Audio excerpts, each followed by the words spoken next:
बिस्मिल्लाहिर्रहमानिर्रहीम अस्सलामुअलैकुम। Welcome to Soni Y में खुश आमदीद। तो नाजरीन मैं ਤੁਹਾਡਾ मेज़बान अवैस औजला। तो नाजरीन एरिया मडियाला तिरगा, तहसील कामोकी, ज़िला गुजरांवाला, पंजाब, पाकिस्तान। तारीख 18/4/2020। तो नाजरीन अज की साड़ी ये वीडियो जिस फसल के मुतल्लिक है करेले की फसल है। असी तुहाडे नाल ओवरऑल करेले के मुतल्लिक इनफॉर्मेशन शेयर करने की कोशिश करांगे। तो करेला किस तरह लगाया जाता है, कि इसका तरीकाकार है, किस तरह टनल फार्मिंग की जाती है, शैड वगैरह किस तरह लगाया जाता है, किहड़ी सीड्स का इस्तेमाल किया जाता है, किहड़ी पेस्टिसाइड्स का, फर्टिलाइजर का, गोडी वगैरह, स्प्रेवां वगैरह, ये अखराजात की ने, इसका मुनाफा की है, किस तरह तोड़िया जाता है, किन्ने कु महीने दे विच फसल तैयार हो जाती है, किस मंडी से इनू लैके जाते हैं, क्या फेरी के जरिए इनू सेल करिए तो ज़्यादा प्रॉफिट है, तो मंडी च जाके सेल करिए तो ज़्यादा प्रॉफिट है। ਇਹ ਸਾਰੀਆਂ ਗੱਲਾਂ ਅਸੀਂ ਕਾਮਰਾਨ ਭਾਈ ਕੋਲ ਪੁੱਛ ਕੇ ਤੁਹਾਡੇ ਨਾਲ ਸ਼ੇਅਰ ਕਰਾਂਗੇ। ਅਸੀਂ ਆਲਰੇਡੀ ਕਾਮਰਾਨ ਭਾਈ ਦਾ ਇੰਟਰਵਿਊ ਲਿਆ ਕਰੇਲੇ ਦੇ ਮੁਤਲਕ, ਤੇ ਅਸੀਂ ਮਜ਼ੀਦ ਉਹਨਾਂ ਨੂੰ ਪੁੱਛਾਂਗੇ ਤੇ ਉਹਨਾਂ ਲਾਸਟ ਈਅਰ ਤੋਂ ਕੀ ਲਰਨ ਕੀਤਾ, ਜਿਹੜਾ ਉਹਨਾਂ ਇਸ ਸਾਲ ਕਰੇਲੇ ਦੇ ਉੱਤੇ ਇੰਪਲੀਮੈਂਟ ਕੀਤਾ, ਉਹ ਵੀ ਗੱਲਾਂ ਅਸੀਂ ਨੇ ਕਾਮਰਾਨ ਭਾਈ ਕੋਲ ਪੁੱਛ ਕੇ ਤੁਹਾਡੇ ਨਾਲ ਸ਼ੇਅਰ ਕਰਨ ਵਾਲੇ ਹਾਂ। ਤੇ ਨਾਜ਼ਰੀਨ ਵੀਡੀਓ ਤੋਂ ਮੁਸਤਫੀਦ ਹੋਣ ਵਾਸਤੇ ਇਹਨੂੰ ਐਂਡ ਤੱਕ ਜ਼ਰੂਰ ਵੇਖਿਓ ਜੇ। तो वीडियो स्टार्ट करने तो पहलों अगर तुम साडे चैनल सोनी वाई नू सबसक्राइब नहीं किया तो प्लीज़ साडी हौसला अफजाई वास्ते साडे चैनल नू करो सबसक्राइब, तो पास मौजूद घंटी के बटन पर करो प्रेस, ताकि हर वीडियो का नोटिफिकेशन तुहानू बर वक्त मिलता रहे, तो तुसी इस तरह की इनफॉर्मेटिव वीडियो हासिल करते रहो। तो नाज़रीन चलने फार्मर भाई ने मिलने तुहाडे नाल इनफॉर्मेशन शेयर करने। अस्सलाम वालेकुम। वालेकुम हाँ जी कामरान भाई की हाल है, ठीक ठाक हो? ठीक ठाक शुक्र है अल्लाह दा। ते माशाअल्लाह तुहाडी फसल वेख रहे हैं करेले दी बड़ी ज़बरदस्त है। हाँ जी। ते की इहदा तरीकाकार है, तुसां ये किस तरह लगाई ही, कि किहड़े मौसम दे विच लाई जांदी है करेला? ये जी भाई 12वें महीने लाई है, तो ऐतकां इहदे चेंजिंग की है जिहड़ी है इन्नी मसलन बेहतर हुई है। पहले बीज लाई दा सी, हुण पनीरी इहदी बना के लाई है। सही है। ते पनीरी इहदी तैयार कीती सी आप घर दे विच ना, किहड़े महीने दे विच? 12वें च ही। उस तो बाद तकरीबन कोई 1 माह बाद इहदे च ना फिर दोबारा पहली च इहनूं ट्रांसप्लांट कीता सी, ट्रांसफर कीता। ठीक है। ते ये बीज किहड़ी कंपनी दा तुहां इस्तेमाल कीता है? ये बीज ICS दा बीज। ICS। ते पिछले साल किहड़ी कंपनी दा कीता सी? पिछले साल भी है ही, असी तकरीबन है ही यूज कर रहे हैं पहले तो याद करदे पे। ठीक है। ते किहड़े महीने दे, यानी कि 12वें महीने च लाया जांदा है? हाँ जी। ट्रांसप्लांट यानी कि 12वें महीने जब पनीरी तैयार करने, अगर किसी पनीरी लानी तो 12वें दे एंड तक पनीरी तैयार हो जाती है। पनीरी हाँ जी पहले महीने जिहड़ी है ना पहले च मुंतकिल कर दी जाती। ठीक। ते खेत दी की तैयारी करनी पैंदी है, इहदे वास्ते की तरीकाकार है? जिहड़ा ना चंगा हल इहदे च चलाना, ज्यादा चलाना, पहली बरीक होई है जिहड़ी ज्यादा। ठीक है। ते फिर इहदे च खेलां खूलां कढ के जिहड़ियां ना, ठीक है, करना। नहीं कि किन्नियां कु सीयां लाणियां चाहीदियां ने? ਇਹਦੇ ਤੇ ਸਬਜ਼ੀ ਵਾਲੀ ਹੈ, ਜਦੋਂ ਤੱਕ ਸਹੀ ਸੁੱਕੇ ਨਾ ਇਹਨੂੰ ਜ਼ਿਆਦਾ ਰੋਜ਼ ਵਾਣਾ ਪੈਂਦਾ, ਤਕਰੀਬਨ 1 ਦਿਨ ਛੱਡ ਕੇ। ਅੱਛਾ ਇਹਦੇ ਤੋਂ ਲਾਣ ਤੋਂ ਪਹਿਲਾਂ ਇਹਦੇ ਤੇ ਕੋਈ ਚੀਜ਼ ਕਾਸ਼ਤ ਕੀਤੀ ਸੀ ਜਾਂ ਨਹੀਂ ਕੀਤੀ? ਨਹੀਂ ਪਹਿਲੇ ਵੇਲੀ ਪਹਿਲੀ ਪਈ ਸੀ। ਠੀਕ।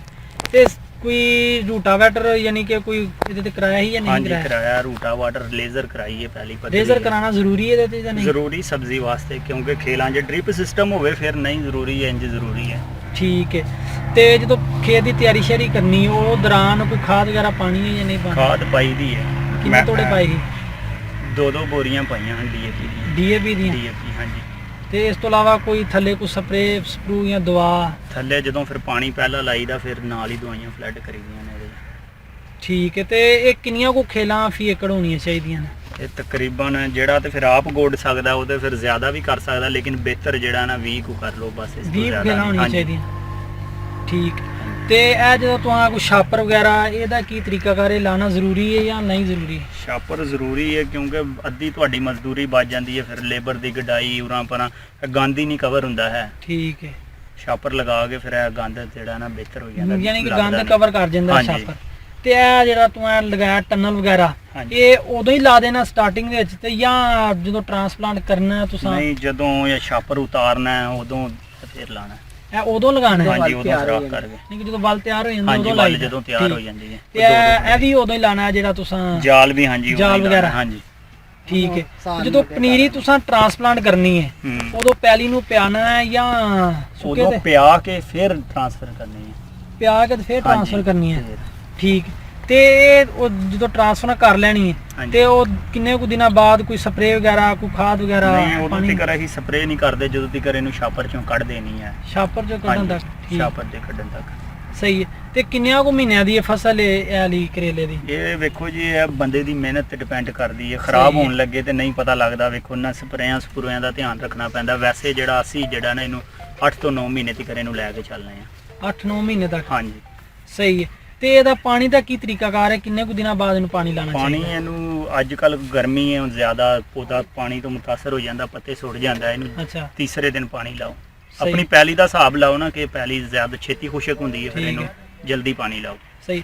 ਤੇ ਕੋਈ ਇਹਦੀ ਖਾਸ ਕੋਈ ਬਿਮਾਰੀ ਹੈ ਜਿਹੜੀ ਇਹਨੂੰ ਲੱਗਦੀ, ਉਹ ਕਿਹੜੀ ਹੋ ਸਕਦੀ? ਫਰੂਟ ਫਲਾਈ ਜਿਹੜੀ ਹੈ ਨਾ ਬੜਾ ਅਟੈਕ ਕਰਦੀ ਹੈ। ਉਹ ਕੀ ਮਤਲਬ? ਫਰੂਟ ਜਲਸੋ ਵਗੈਰਾ ਮੱਖੀ ਹੁੰਦੀ ਹੈ, ਉਹ ਡੰਗ ਕਰਦੀ ਹੈ, ਫਿਰ ਜਿਹੜਾ ਨਾ ਫਲ ਡਿੰਗਾ ਟੇਢਾ ਹੋ ਜਾਂਦਾ, ਪੀਲਾ ਪੈ ਜਾਂਦਾ। ਤੇ ਉਹਦੇ ਵਾਸਤੇ ਕੋਈ ਸਪਰੇਅ ਵਗੈਰਾ ਕਿਹੜੀ ਹੈ, ਕੋਈ ਪਤਾ ਹੈ ਉਹਦਾ? ਉਹਦੇ ਵਾਸਤੇ ਸਪਰੇਆਂ ਕਰੀਦੀਆਂ ਨੇ ਮੁxtਲਿਫ ਕੰਪਨੀ ਦੀਆਂ ਬਦਲਾ ਕੇ ਜਿਹੜੀਆਂ ਸਪਰੇਆਂ ਚੰਗੀਆਂ ਨੇ। ਯਾਨੀ ਕਿ ਜਿਹਦਾ ਸਹੀ ਰਿਜ਼ਲਟ ਆਵੇ ਤੇ ਉਹਦਾ ਤੁਸੀਂ ਇਸਤੇਮਾਲ ਕਰ। ਹਾਂਜੀ। ਵੈਸੇ ਵੀ ਇੱਕ ਸਪਰੇਅ ਨਹੀਂ ਨਾ ਇਹਦੇ ਤੇ ਜਿਹੜੀ ਕਰਦੇ ਹੀ ਬਦਲਾ ਕਰਦੇ। ਸਹੀ। ਤੇ ਇਹਦੇ ਯਾਨੀ ਕਿ ਪਾਣੀ ਕਿੰਨੇ ਕੁ ਲੱਗ ਜਾਂਦੇ ਨੇ ਸ਼ੁਰੂ ਤੋਂ ਲਾ ਕੇ ਐਂਡ ਤੱਕ?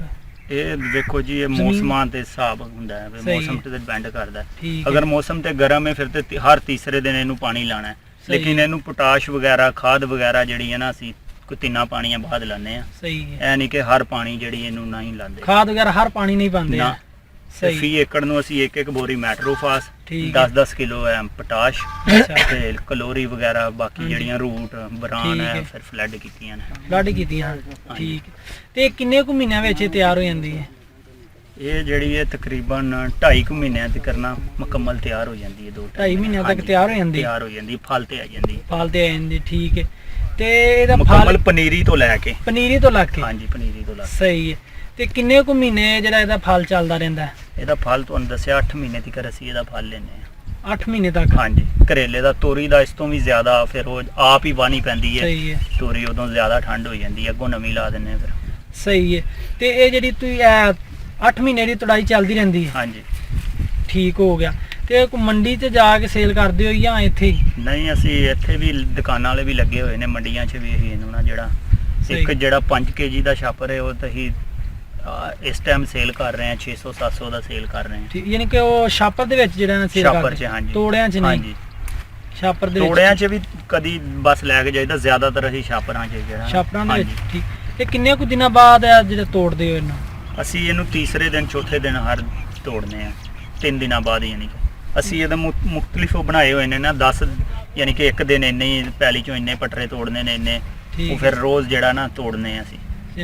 ਤੇ ਠੀਕ। ਯਾਨੀ ਕਿ ਰੋਜ਼ ਤੋੜਦੇ ਰਹਿੰਦੇ? ਹਾਂਜੀ, ਰੋਜ਼ ਤੋੜਨੇ ਆ। ਲੇਕਿਨ ਜਿਹੜੀ ਇੱਕ ਸਾਈਡ ਟੁੱਟ ਗਈ ਹੈ ਨਾ ਉਹਨੂੰ ਫਿਰ ਚੌਥੇ ਦਿਨ ਟੁੱਟਣਾ ਹੈ। ਯਾਨੀ ਕਿ 7-7 ਖੇਲਾਂ ਜਿਹੜੀਆਂ ਨੇ ਨਾ ਪੈਲੀ 'ਚੋਂ ਰੋਜ਼ ਤੋੜਨੀਆਂ ਨੇ, ਫਿਰ ਇਹਨਾਂ ਨੂੰ ਫਿਰ ਪਿੱਛੋਂ ਵਾਰੀ ਆ ਜਾਂਦੀ ਹੈ। ਸਹੀ ਹੈ।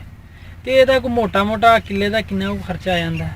ਇਹਦਾ ਵੇਖੋ ਜੀ ਬਾਂਸ ਇਹਦੇ 'ਚ, ਜਾਲ ਇਹਦੇ 'ਚ, ਛਾਪਰ ਵਗੈਰਾ, ਤਾਰਾਂ ਵਗੈਰਾ, ਇਹਦਾ ਤਕਰੀਬਨ ਕੋਈ 3 ਲੱਖ ਰੁਪਈਆ ਖਰਚਾ ਆ ਜਾਂਦਾ। 3 ਲੱਖ ਰੁਪਏ? ਹਾਂਜੀ।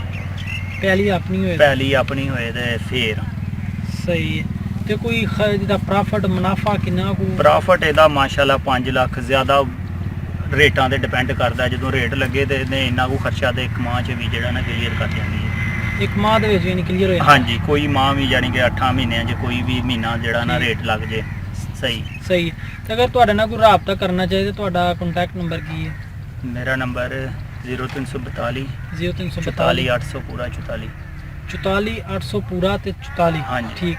ਤੁਸੀਂ ਕੀ ਮਸ਼ਵਰਾ ਦੇਣਾ ਚਾਹੋਗੇ? ਲੋਕਾਂ ਨੂੰ ਇਹ ਕਾਰੋਬਾਰ ਕਰਨਾ ਚਾਹੀਦਾ ਜਾਂ ਨਹੀਂ ਕਰਨਾ ਚਾਹੀਦਾ? ਹਾਂਜੀ, ਕਰਨਾ ਚਾਹੀਦਾ, ਲੇਕਿਨ ਆਸਤਾ ਜ਼ਿਆਦਾ ਨਹੀਂ, ਯੱਕ ਲਗਤ ਥੋੜਾ ਜਿਹੜਾ ਨਾ ਬੰਦੇ ਨੂੰ ਤਜਰਬਾ ਜੂ ਹੀ ਵੱਧਦਾ ਜਾਂਦਾ, ਫਿਰ ਇਹਨੂੰ ਵਧਾਵੇ ਆਸਤਾ। ਲਾਸਟ ਈਅਰ ਵੀ ਤੁਹਾਡਾ ਸਾ ਇੰਟਰਵਿਊ ਕਰੇਲੇ ਦੇ ਮੁਤਲਕ ਹੀ ਲਿਆ ਸੀ, ਤੇ ਕੀ ਲੋਕਾਂ ਦੀਆਂ ਕਾਲਾਂ ਵਗੈਰਾ ਕੋਈ ਤੁਹਾਡੇ ਕੋਲ ਮਸ਼ਵਰਾ? ਹਾਂਜੀ। ਕੀ ਕਾਲ ਵਗੈਰਾ ਆਂਦੀ ਹੈ? ਹਾਂਜੀ, ਬੜੀਆਂ ਕਾਲਾਂ ਆਈਆਂ ਨੇ ਪੂਰੇ ਸੀਜ਼ਨ 'ਚ, ਜਿਹੜਾ ਨਾ ਬਿਹਤਰੀਨ ਉਹਨਾਂ ਨੂੰ ਮਸ਼ਵਰੇ ਦਿੱਤੇ ਨੇ, ਜਿਵੇਂ ਆਪ ਕਰੇ ਨੇ ਉਵੇਂ ਹੀ ਉਹਨਾਂ ਨੂੰ ਮਸ਼ਵਰੇ ਦਿੱਤੇ ਨੇ। ਠੀਕ। ਤੇ ਉਹਨਾਂ ਦਾ ਬੜਾ ਯਾਨੀ ਕਿ ਜਵਾਬ ਆਇਆ ਕਿ ਬਿਹਤਰੀਨ ਕੰਮ ਹੋਇਆ ਵੇ। ਸਹੀ ਹੈ। ਤੇ ਬਹੁਤ ਮਿਹਰਬਾਨੀ, ਸ਼ੁਕਰੀਆ। ਤੇ ਨਾਜ਼ਰੀਨ, ਕਾਮਰਾਨ ਭਾਈ ਤੁਹਾਡੇ ਨਾਲ ਇਨਫੋਰਮੇਸ਼ਨ ਸ਼ੇਅਰ ਕੀਤੀ ਹੈ ਤੇ ਕੰਟੈਕਟ ਨੰਬਰ ਵੀ ਤੁਹਾਡੇ ਨਾਲ ਸ਼ੇਅਰ ਕਰ ਦਿੱਤਾ। ਆਲਰੇਡੀ ਅਸੀਂ ਇਹਨਾਂ ਦੀ ਵੀਡੀਓ ਇੱਕ ਕਰੇਲੇ ਦੇ ਮੁਤਲਕ ਅਪਲੋਡ ਕਰ ਚੁੱਕੇ ਹਾਂ, ਤੇ ਅੱਜ ਉਹਨਾਂ ਦਾ ਨया ਵੀਐਨ ਕੋਈ ਪਿਛਲੇ ਲਾਸਟ ਈਅਰ ਤੋਂ ਕੋਈ ਚੀਜ਼ਾਂ ਲਰਨ ਕੀਤੀਆਂ ਹੁੰਦੀਆਂ ਉਹ ਉਹਨਾਂ ਤੁਹਾਡੇ ਨਾਲ ਸ਼ੇਅਰ ਕੀਤੀਆਂ ਨੇ। ਤੇ ਨਾਜ਼ਰੀਨ, ਵੀਡੀਓ ਸਾਡੀ ਕੈਸੀ ਲੱਗੀ ਹੈ ਲਾਈਕ ਤੇ ਕਮੈਂਟ ਕਰਕੇ ਜ਼ਰੂਰ ਦੱਸਿਓਗਾ। ਇਸੇ ਦੇ ਨਾਲ ਸੋਨੀ ਬਾਈ ਚੈਨਲ ਦੀ ਟੀਮ ਨੂੰ ਦਿਓ ਇਜਾਜ਼ਤ। इंशाअल्लाह एक नई इन्फॉर्मेटिव वीडियो लैके ਤੁਹਾਡੀ ਖਿਦਮਤ 'ਚ ਹਾਜ਼ਰ ਹੋਵਾਂਗੇ। ਅੱਲਾਹ ਤੁਹਾਨੂੰ ਤੁਹਾਡੇ ਅਹਿਲੇ ਖਾਨਾ ਨੂੰ ਆਪਣੇ ਹਿਫਜ਼ੋ ਈਮਾਨ 'ਚ ਰੱਖੇ। ਅੱਲਾਹ ਹਾਫਿਜ਼।